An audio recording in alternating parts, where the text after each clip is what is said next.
Hello दोस्तों, कैसे हैं आप सभी लोग। स्वागत है आपका हमारे YouTube channel study with Om sir में। तो दोस्तों, जैसा कि आप सभी लोग जानते हैं कि हमने उत्तराखंड की एक नई सीरीज स्टार्ट की है जिसकी आज 9वीं क्लास होने जा रही है। इसमें हम उत्तराखंड की परीक्षा वाणी बुक के चैप्टर वाइज समरी का ऑब्जेक्टिव क्वेश्चन के आधार पर हल करने वाले हैं दोस्तों। तो चलिए बिना देरी के शुरू करते हैं आज के हमारे पहले क्वेश्चन से। तो दोस्तों, आज का हमारा पहला क्वेश्चन है, रमाशंकर कौशिक की अध्यक्षता में मुलायम सिंह यादव द्वारा किस वर्ष कौशिक समिति का गठन किया गया। तो दोस्तों, इस क्वेश्चन का सही आंसर है 1994। 1994 डेट के साथ याद रखेंगे दोस्तों, 4 जनवरी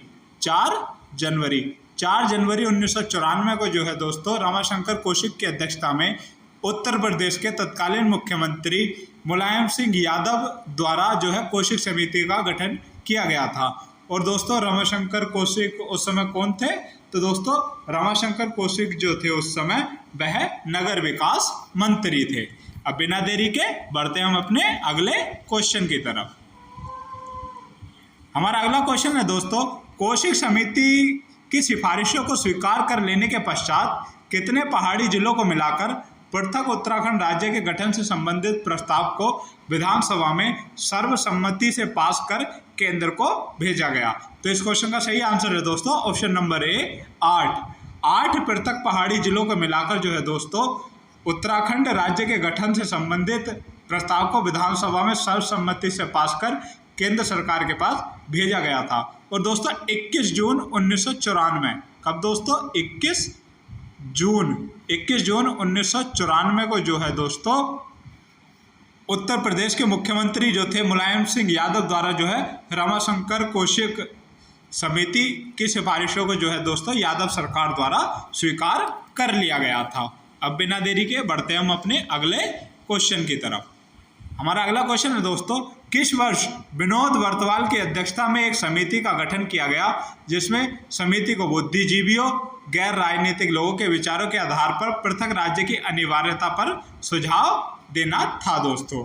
तो दोस्तों, इस क्वेश्चन का सही आंसर है ऑप्शन नंबर सी 1994। 1994 में जो है दोस्तों विनोद वर्तवाल की अध्यक्षता में एक समिति का गठन किया गया था और इस कमेटी को बुद्धिजीवियों और गैर राजनीतिक लोगों के विचारों के आधार पर पृथक उत्तराखंड राज्य की अनिवार्यता पर सुझाव देना था दोस्तों।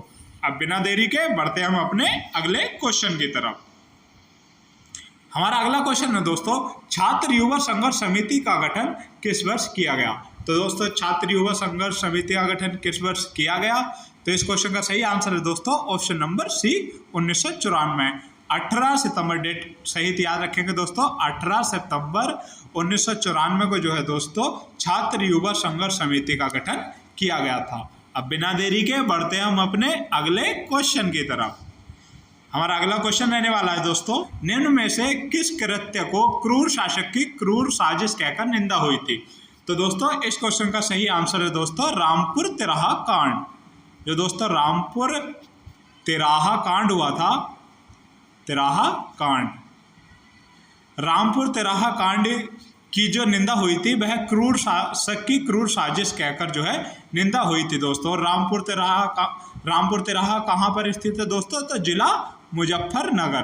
कहाँ दोस्तों, जिला मुजफ्फरनगर में रामपुर तिराहा स्थित है, जहाँ पर रामपुर तिराहा कांड हुआ था और इसी कांड को जो है क्रूर शासक की क्रूर साजिश कहकर निंदा हुई थी दोस्तों।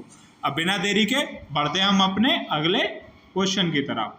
हमारा अगला क्वेश्चन है, निम्न में से किसकी अध्यक्षता में 7 दिसंबर 1994 को दिल्ली में भाजपा की एक रैली का आयोजन और भाजपा सदस्यों द्वारा संसद के दोनों सदनों का वॉकआउट किया गया था।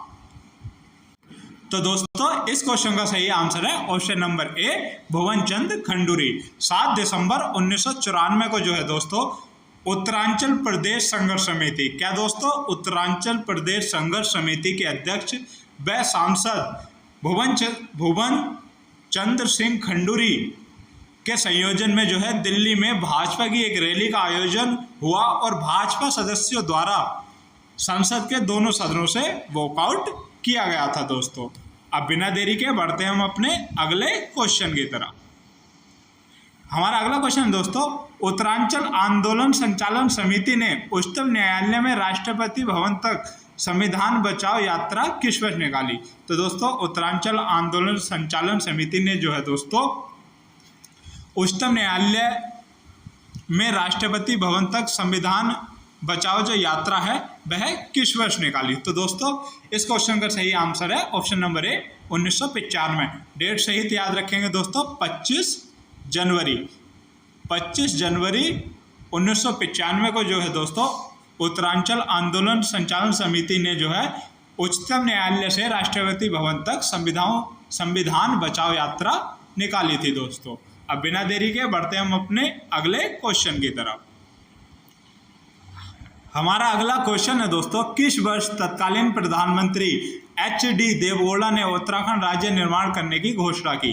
तो दोस्तों जो उस समय तत्कालीन प्रधानमंत्री थे HD देवगौड़ा, उन्होंने किस वर्ष उत्तराखंड राज्य निर्माण करने की घोषणा की? तो दोस्तों इस क्वेश्चन का सही आंसर है ऑप्शन नंबर डी 15 अगस्त 1996। 15 अगस्त 1996 को लाल किले के प्राचीर से तत्कालीन प्रधानमंत्री HD देवगौड़ा ने उत्तराखंड राज्य निर्माण करने की घोषणा की थी दोस्तों। अब बिना देरी के बढ़ते हैं हम अपने अगले क्वेश्चन की तरफ। हमारा अगला क्वेश्चन है दोस्तों, किस वर्ष उत्तर प्रदेश पुनर्गठन विधेयक 2000 के नाम से लोकसभा में प्रस्तुत किया गया? तो दोस्तों जो उत्तर प्रदेश पुनर्गठन विधेयक है वह किस वर्ष पुनर्गठन विधेयक जो है 2000 के नाम से वह किस वर्ष लोकसभा में प्रस्तुत किया गया दोस्तों? तो दोस्तों इस क्वेश्चन का सही आंसर है ऑप्शन नंबर ए 27 जुलाई 2000 को। 27 जुलाई 2000 को उत्तर प्रदेश पुनर्गठन विधेयक 2000 के नाम से लोकसभा में प्रस्तुत किया गया, क्योंकि भाजपा ने सत्ता में पुनः आ जाने के बाद इस विधेयक को एक बार फिर से उत्तर प्रदेश सरकार को भेजा और उत्तर प्रदेश सरकार द्वारा इसे पास कर केंद्र सरकार के पास भेज दिया गया था। फिर 27 जुलाई 2000 को जो है 2000 के नाम से यह लोकसभा में प्रस्तुत किया गया दोस्तों। अब इसके बारे में कुछ अन्य महत्वपूर्ण तथ्य भी जान लेते हैं, जैसे कि उत्तर प्रदेश में जो उत्तर प्रदेश पुनर्गठन विधेयक 2000 था दोस्तों वह लोकसभा में 27 जुलाई 2000 को प्रस्तुत हुआ। लोकसभा से 1 अगस्त सन 2000 को जो है पास हो गया, फिर राज्यसभा से 10 अगस्त 2000 को पास हो गया और राष्ट्रपति ने मंजूरी कब दी? तो 28 अगस्त 2000 को। और 9 नवंबर सन 2000 को जो है दोस्तों उत्तराखंड राज्य जो है एक पृथक राज्य के रूप में अस्तित्व में आया था दोस्तों। तो दोस्तों बिना देरी के बढ़ते हैं हम अपने अगले क्वेश्चन की तरफ। हमारा अगला क्वेश्चन है दोस्तों कि निम्नलिखित में से सही सुमेलित है। तो दोस्तों इस क्वेश्चन का हल हम जो है अपने ऑप्शंस के आधार पर करेंगे, तो बिना देरी के हम ऑप्शन की तरफ चलते हैं। तो दोस्तों हमारा पहला ऑप्शन है खटीमा गोलीकांड, तो यह किस वर्ष हुआ? 1 सितंबर 1994 में। तो हमारा ऑप्शन नंबर ए सही है। हमारा अगला ऑप्शन है ऑप्शन नंबर बी मसूरी गोलीकांड। तो दोस्तों इसकी डेट शहीद 2 सितंबर 1994। तो यह भी ठीक है दोस्तों कि मसूरी गोलीकांड 2 सितंबर 1994 को हुआ था। अब ऑप्शन नंबर सी है हमारा अगला कि रामपुर तिराहा कांड। दोस्तों रामपुर तिराहा कांड 2 अक्टूबर 1994, यह भी सही है दोस्तों, क्योंकि दिल्ली रैली में भाग लेने वाले उत्तराखंड आंदोलनकारियों पर जो है रामपुर तिराहा मुजफ्फरनगर कांड में पुलिस ने गोली चलाई गई थी, जिसमें 6 लोगों की मृत्यु हुई थी। और रामपुर तिराहा कांड कब हुआ था दोस्तों? 2 अक्टूबर 1994 को। तो दोस्तों हमारे सभी सुमेलित हैं, तो इस क्वेश्चन का सही आंसर होगा ऑप्शन नंबर डी के उपरोक्त सभी। अब बिना देरी के बढ़ते हैं हम अपने अगले क्वेश्चन की तरफ। हमारा अगला क्वेश्चन है कि श्रीयंत्र टापू कहाँ स्थित है? तो दोस्तों जो श्रीयंत्र टापू है वह कहाँ स्थित है? तो इस क्वेश्चन का सही आंसर है ऑप्शन नंबर डी श्रीनगर। जो दोस्तों श्रीयंत्र टापू है वह श्रीनगर में स्थित है दोस्तों। और 10 नवंबर 1995, कब दोस्तों? 10 नवंबर 1995 को श्रीनगर जो दोस्तों श्रीनगर है वहाँ के श्रीयंत्र टापू पर आंदोलनकारियों पर लाठीचार्ज हुआ था, जिसमें यशोधर बैंजवाल और राजेश रावत, कौन दोस्तों? यशोधर बैंजवाल व राजेश रावत की मौत हो गई थी दोस्तों। अब इसके बारे में कुछ महत्वपूर्ण तथ्य भी जान लेते हैं। श्रीयंत्र टापू कांड 10 नवंबर 1995 को श्रीनगर में हुआ था, जिसमें यशोधर बैंजवाल और राजेश रावल शहीद हुए थे इस कांड में, जैसा कि मैंने आपको पहले बताया था। अब बिना देरी के बढ़ते हैं हम अपने अगले क्वेश्चन की तरफ। हमारा अगला क्वेश्चन है दोस्तों, उत्तरांचल नाम परिवर्तन की आधिकारिक अधिसूचना कब जारी की गई थी? तो दोस्तों इस क्वेश्चन का सही आंसर है ऑप्शन नंबर सी, 29 दिसंबर 2006 को जो है दोस्तों उत्तरांचल नाम परिवर्तन की आधिकारिक अधिसूचना जारी की गई थी। क्योंकि दिसंबर 2006 में उत्तरांचल नाम परिवर्तन विधेयक संसद के दोनों सदनों में पारित करने के बाद नाम परिवर्तन की आधिकारिक अधिसूचना 29 दिसंबर 2006 को जारी की गई, जिसके अनुसार 1 जनवरी का दोस्तों 1 जनवरी 2007 को 1 जनवरी 2007 को इसका नाम जो है क्या हो गया? तो उत्तराखंड हो गया। 1 जनवरी 2007 से जो है दोस्तों उत्तरांचल का नाम जो है उत्तराखंड हो गया था। अब बिना देरी के बढ़ते हैं हम अपने अगले क्वेश्चन की तरफ।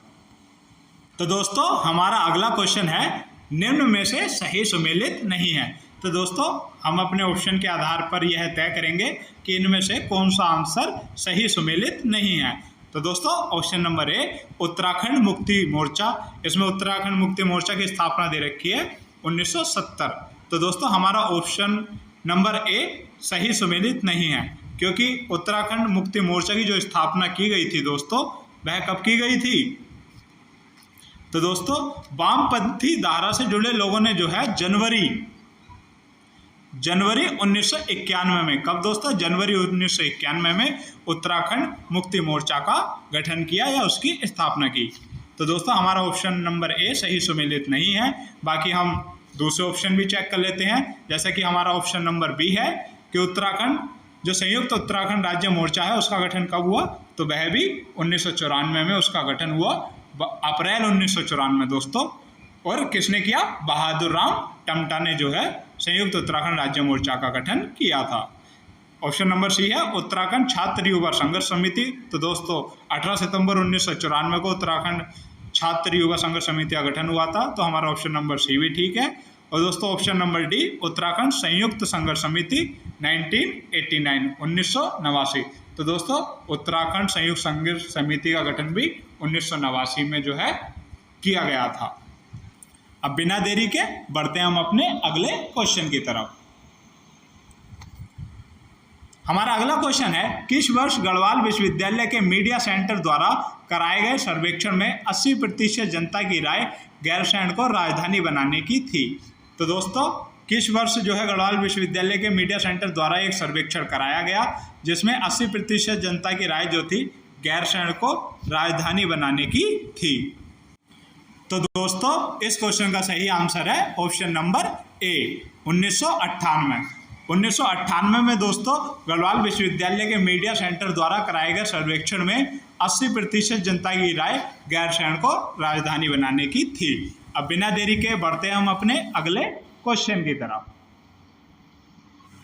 हमारा अगला क्वेश्चन है दोस्तों, किस वर्ष गैरसैंण सहित 13 स्थानों पर कहीं भी राजधानी की स्थापना व कई मुद्दों को लेकर 38 दिनों के आमरण अनशन के बाद बाबा मोहन उत्तराखंडी नैनीताल में शहीद हो गए थे? तो दोस्तों इस क्वेश्चन का सही आंसर है ऑप्शन नंबर सी, 8 अगस्त 2004। 8 अगस्त 2004 को जो है बाबा मोहन उत्तराखंडी गैरसैंण सहित 13 स्थानों में कहीं भी राजधानी को स्थापना व कई मुद्दों को लेकर 38 दिनों के आमरण अनशन के बाद 8 अगस्त 2004 को बैनीताल में, दोस्तों कहाँ पर? बैनीताल में शहीद हो गए थे। अब बिना देरी के बढ़ते हैं हम अपने अगले क्वेश्चन की तरफ। हमारा अगला क्वेश्चन है दोस्तों, उत्तरांचल प्रदेश नामक पुस्तक के लेखक कौन है? जो उत्तरांचल प्रदेश नामक पुस्तक है उसके लेखक कौन है दोस्तों? तो दोस्तों इस क्वेश्चन का सही आंसर है option number B, Bhagat Singh Koshyari. दोस्तों भारतीय जनता पार्टी के पूर्व महामंत्री एवं भूतपूर्व मुख्यमंत्री भगत सिंह कोश्यारी ने जो है दोस्तों उत्तरांचल प्रदेश नामक पुस्तक में राजधानी के लिए गैरसैंण को उपयुक्त बताया था। तो उत्तरांचल प्रदेश नामक पुस्तक के लेखक कौन है? भगत सिंह कोश्यारी। अब बढ़ते हैं हम अपने अगले क्वेश्चन की तरफ। हमारा अगला क्वेश्चन है, अंतरिम भाजपा सरकार द्वारा किस वर्ष स्थायी राजधानी चयन आयोग का गठन किया गया? तो दोस्तों जो अंतरिम भाजपा सरकार थी उसके द्वारा किस वर्ष स्थायी राजधानी चयन आयोग का गठन किया गया था दोस्तों? तो दोस्तों इस क्वेश्चन का सही आंसर है ऑप्शन नंबर ए, 11 जनवरी 2001 को। 11 जनवरी 2001 को अंतरिम भाजपा सरकार ने स्थायी राजधानी चयन आयोग का गठन किया था दोस्तों। अब बिना देरी के बढ़ते हैं हम अपने अगले क्वेश्चन की तरफ। इसके बारे में कुछ महत्वपूर्ण तथ्य भी दे रखे हैं दोस्तों कि वीरेंद्र दीक्षित को इस आयोग का अध्यक्ष बनाया गया कब? 1 फरवरी 2003 को। इस समिति ने मुख्यमंत्री को अपनी रिपोर्ट कब सौंपी? 17 अगस्त 2008 को। और इस रिपोर्ट में कई समस्याओं को गिनाकर गैरसैंण को जो है राजधानी के तौर पर खारिज कर दिया गया था और देहरादून को स्थायी राजधानी बनाने की जो है दोस्तों सिफारिश की गई थी। और इस आयोग का कार्यकाल कुल मिलाकर कितनी बार बढ़ाया गया था? तो दोस्तों 11 बार। अब बिना देरी के बढ़ते हैं हम अपने अगले क्वेश्चन की तरफ। हमारा अगला क्वेश्चन है दोस्तों, गैरसैंण में राज्य मंत्रिपरिषद, जो गैरसैंण है वहाँ पर राज्य मंत्रिपरिषद की पहली बार बैठक कब हुई थी दोस्तों? तो दोस्तों इस क्वेश्चन का सही आंसर है ऑप्शन नंबर सी, 3 नवंबर 2012 को। 3 नवंबर 2012 को जो है राजधानी पर जो राजधानी विवाद है उस पर विराम लगाते हुए 3 नवंबर 2012 को मुख्यमंत्री बहुगुणा ने गैरसैंण में मंत्रिपरिषद की बैठक आयोजित की और विधानसभा भवन बनाने का जो है दोस्तों निर्णय लिया था। अब बिना देरी के बढ़ते हैं हम अपने अगले क्वेश्चन की तरफ। हमारा अगला क्वेश्चन है, गैरसैंण में राज्य विधानसभा की प्रथम बैठक कब हुई थी दोस्तों? जो गैरसैंण में राज्य विधानसभा की जो प्रथम बैठक हुई थी वह कब हुई थी? तो दोस्तों इस क्वेश्चन का सही आंसर है ऑप्शन नंबर डी, 9 से 11 जून 2014। 9 से 11 जून 2014 को जो है गैरसैंण में राज्य विधानसभा की प्रथम बैठक आयोजित की गई थी दोस्तों। अब बिना देरी के बढ़ते हैं हम अपने अगले क्वेश्चन की तरफ। हमारा अगला क्वेश्चन है दोस्तों, गैरसैंण में राज्य के दूसरे विधानसभा भवन का औपचारिक शिलान्यास किया गया। जो दोस्तों गैरसैंण है वहाँ पर राज्य के दूसरे विधानसभा भवन का जो है औपचारिक शिलान्यास जो है दोस्तों कब किया गया? तो इस क्वेश्चन का सही आंसर है दोस्तों ऑप्शन नंबर सी, 14 जनवरी 2013 को। 14 जनवरी 2013 को जो है दोस्तों गैरसैंण में राज्य के दूसरे विधानसभा भवन का औपचारिक शिलान्यास किया गया था दोस्तों। अब बिना देरी के बढ़ते हैं हम अपने अगले क्वेश्चन की तरफ। हमारा अगला क्वेश्चन है दोस्तों, उत्तराखंड में बहुप्रचलित शब्द गोरख्याली प्रतीक है। तो दोस्तों जो उत्तराखंड में बहुप्रचलित शब्द है गोरख्याली, वह किसका प्रतीक है? तो इस क्वेश्चन का सही आंसर होगा ऑप्शन नंबर सी, क्रूरता का। तो दोस्तों गोरख्याली जो बहुप्रचलित शब्द है उत्तराखंड में क्रूरता का प्रतीक है, क्योंकि दोस्तों उत्तराखंड में गोरखा शासन को गोरख्याली कहा जाता है और उत्तराखंड में गोरखा शासन को बहुत ही क्रूर माना जाता है। अब बिना देरी के बढ़ते हैं हम अपने अगले क्वेश्चन की तरफ। हमारा अगला क्वेश्चन है दोस्तों, प्रजामंडल की स्थापना का उद्देश्य था। तो दोस्तों प्रजामंडल की स्थापना का क्या उद्देश्य था? तो इस क्वेश्चन का सही आंसर है दोस्तों ऑप्शन नंबर डी, जनता को टिहरी राज्य के कुशासन से मुक्त कराना जो है प्रजामंडल की स्थापना का उद्देश्य था। अब बिना देरी के दोस्तों बढ़ते हैं हम अपने अगले क्वेश्चन की तरफ। हमारा अगला क्वेश्चन रहने वाला है, निम्न में कौन मसूरी कांड में शहीद नहीं हुआ? जो दोस्तों मसूरी गोलीकांड हुआ था, कब हुआ था दोस्तों? मसूरी गोलीकांड कब हुआ था? 2 सितंबर 1994 को। 2 सितंबर 1994 को जो है दोस्तों मसूरी गोलीकांड हुआ था। और हमें इस क्वेश्चन में बताना है कि मसूरी गोलीकांड में निम्न में से कौन शहीद नहीं हुआ था? इस क्वेश्चन का सही आंसर है दोस्तों option number C, Yashodhar Bainjpal. Yashodhar Bainjpal जो है दोस्तों कब? 10 नवंबर 1995। 10 नवंबर 1995 को जो है दोस्तों श्रीनगर श्रीयंत टापू कांड जो हुआ था उसमें शहीद हुए थे। तो दोस्तों इस क्वेश्चन का सही आंसर है यशोधर बैंजपाल। बाकी धनपत सिंह, बेलमती चौहान और हंसा दनी जो है दोस्तों मसूरी गोलीकांड में शहीद हुई थी। अब बिना देरी के बढ़ते हैं हम अपने अगले क्वेश्चन की तरफ। तो दोस्तों आज की क्लास का हमारा अंतिम क्वेश्चन रहने वाला है, डोला पाल के आंदोलन निम्न में से किसके नेतृत्व में हुआ था? तो दोस्तों जो डोला पालकी आंदोलन है वह किसके नेतृत्व में हुआ था? तो इस क्वेश्चन का सही आंसर है दोस्तों जयानंद भारती। जयानंद भारती के नेतृत्व में जो है दोस्तों, विशेषकर कहाँ पर? गढ़वाल में। कहाँ पर दोस्तों? विशेषकर गढ़वाल में जो है डोला पालकी आंदोलन जो है जयानंद भारती के नेतृत्व में हुआ था। कब हुआ था? तो दोस्तों 1930 में जो है जयानंद भारती ने जो है डोला पालकी आंदोलन चलाया था। अगर हम बात करें डोला पालकी के बारे में, तो दोस्तों डोला पालकी में एक प्रथा थी जिसमें यह होता था कि जो उत्तराखंड का शिल्पकार वर्ग था, यानी दलित वर्ग था, उनके व्यक्तियों को या जो उनके बच्चे थे उन्हें जो है दोस्तों शादी या अन्य अवसरों पर जो है डोला पालकी में बैठने की अनुमति नहीं थी दोस्तों। और यह अनुमति जो थी केवल सवर्ण वर्ग के लिए थी। यदि अगर दलित वर्ग या शिल्पकार वर्ग का कोई दूल्हा या दुल्हन है तो उसे जो है दोस्तों डोली में बैठने की अनुमति नहीं थी। और इस आंदोलन के बाद 1930 के आसपास यह आंदोलन जयानंद भारती द्वारा चलाया गया था और इस आंदोलन के बाद जो है शिल्पकार वर्ग को जो है यह अधिकार प्राप्त हो गए थे दोस्तों। तो यह था आज का हमारा अंतिम क्वेश्चन आज की क्लास का। उम्मीद है कि आपको सारे जो क्वेश्चन है हमारी वह बहुत ही उपयोगी और महत्वपूर्ण लगे होंगे, और मैं आशा करता हूं कि एग्ज़ाम की दृष्टि से हमारी यह सीरीज और क्लासेस बहुत ही महत्वपूर्ण होने वाली है। जल्द ही हम कुछ अन्य तथ्यों के साथ आपके सामने अन्य महत्वपूर्ण क्वेश्चनों के साथ आएंगे दोस्तों। तब तक के लिए जय उत्तराखंड, जय भारत।